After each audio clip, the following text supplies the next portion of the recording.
chuite Timmy. Siad fólama le Timmy. Ceachtan leonio, glórach agus ciúin. Brana Timmy, sin in bosca scéalaíochta. Oh!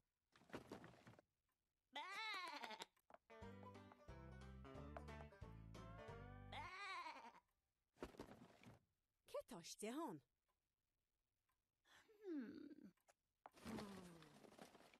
Cad ecin tú a Timmy?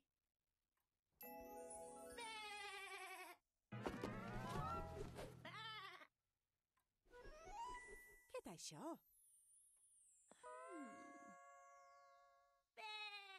Sia, is symbol atá an. Symbol. Cad é seo? Sia, sin é, is droma é. Droma. Cad é seo? Sia, sin é, is cratúirí iad. Cratúirí. Mahu a Timmy. Feice muid ceirtar siú le Timmy agus a cháirde.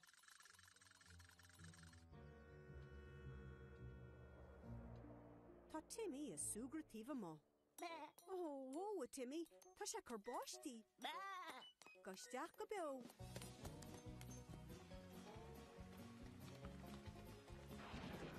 Wow, sin tarne chlórach. Bhí sé sin scanrún. Go háirithe go abróg, mar nach málathe tar nád.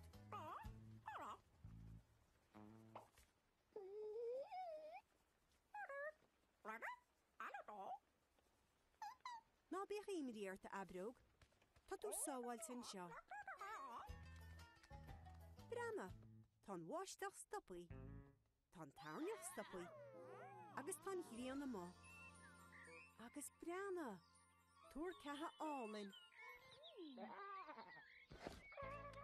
Tá abróg sásta.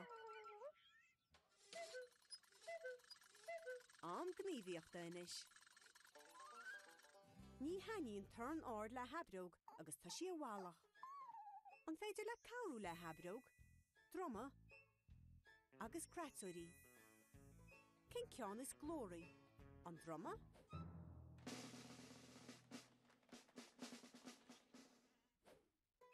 Nó na cratúirí?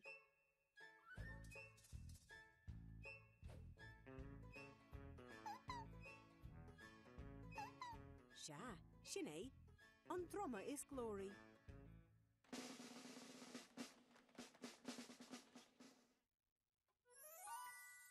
Glórach.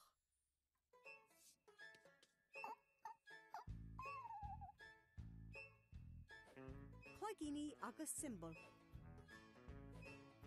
An uair seo, cén ceann atá ciúin? Na clagíní? Nó an symbol?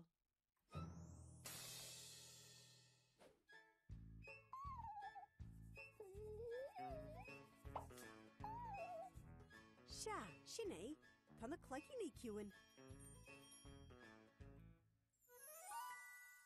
Ciúin. Céir tá fólamaí an Johan. Symbol. Droma. Cratúirí. Tá an droma agus an symbol glórach. Tá na clagíní agus na cratúirí ciúin. Má sib ar fad. Bí réile bheith damsa le Timmy. Bhfuil tú réile bheith damsa? A damsa. Thar bór. Damsa íontach. Bhí tú fistrach inne. Agus dólam tú faoi uamaní. Má sib ar fad. Feice me go luas sib le haid am fólama le Timmy.